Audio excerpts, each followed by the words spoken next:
It's hard to imagine, but we are now in our 7th year in this new building. The decision by the residents of West Bridgewater to provide a new school for our students and staff has transformed learning forever. In this short, student-produced piece, we explore how education has changed over the years, how the new building has reshaped the learning environment, and what role technology now plays in our students' education.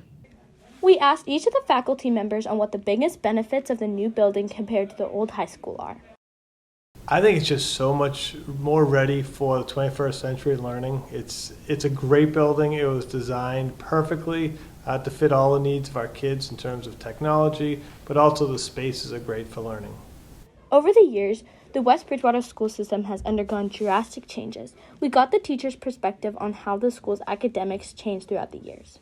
It used to be more, I think a lot of people would describe as traditional or teacher-centered, and I would call it more information-centered, where the teacher would lecture and the students would sit in their seats and just take notes all class. It's become a lot more student-centered, where the teachers try to give students opportunities to work through some problems, and then the teacher will walk around and help students on a more individual basis. On a similar note, the faculty asked about how athletics has changed throughout the years. Having a stadium like that and a turf, it's a real thrill to have night games, and that was just, not that there weren't night games in the last iteration of the school, but it's just a little bit more significant now. The biggest change is just the number of teams that we've had. I mean, back when I went here, we had one varsity co-ed soccer team.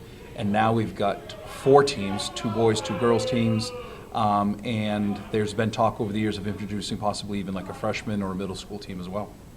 West Bridgewater, unlike most other schools, provides Chromebooks for its students for lessons and homework.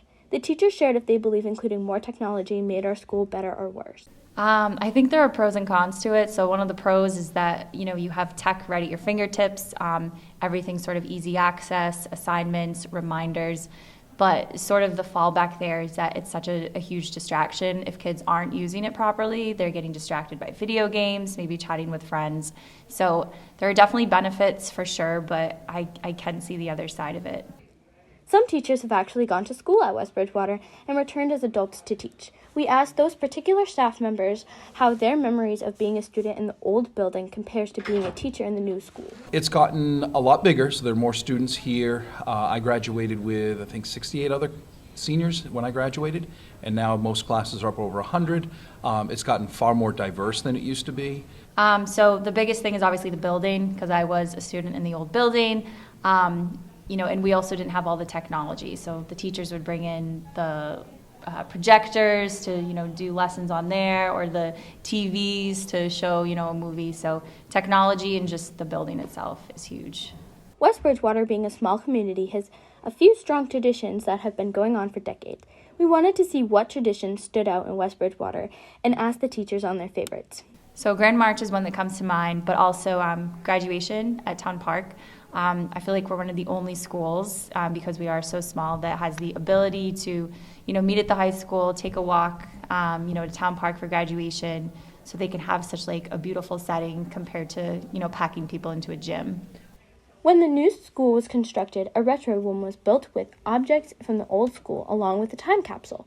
We asked the staff if they believed that the retro room and the time capsule was enough to preserve the legacy of the old school. One of them was to create a space in the new building, the one that we're in right here, which is the retro room. And in it we would have objects from the old school, like the speaker system or the blowhorn behind that used to signal us during Cold War era potential attacks for the duck and cover, activities that those kids engaged in.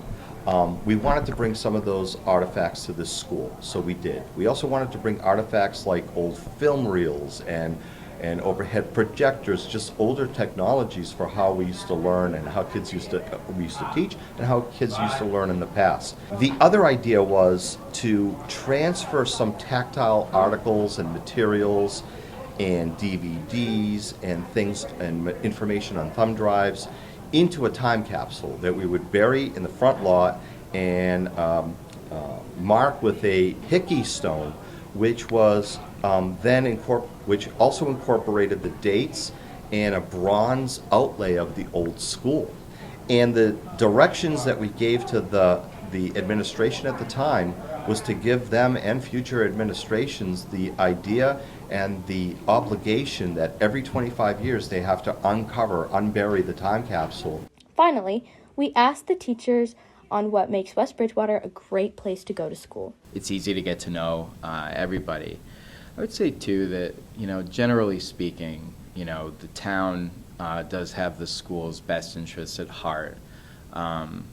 There is a deep sense of community, and even though within the past, say maybe even 7 years in the inception of even this building, the town hasn't always agreed or saw eye to eye with each other, that's okay. What I think is a problem is when people stop caring, and that's never happened.